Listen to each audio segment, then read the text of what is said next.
Inter-School 7A Side Girls Football 2072 has been organized by Adarsha Youth Club from today.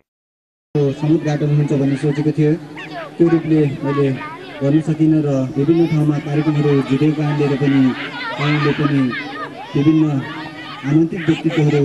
यसपालि हामीले थप अर्को कार्यक्रम जुन विद्यालय स्तरीय छात्र खेल प्रतियोगिता यो आदर्श क्लबको दोस्रो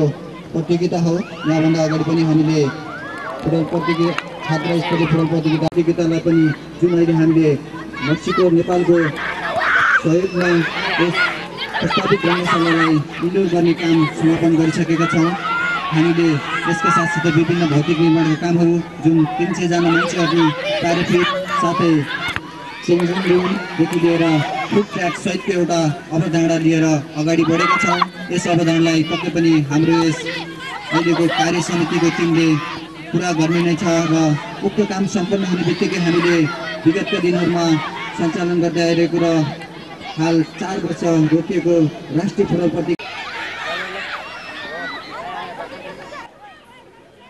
Cityof7lakes.com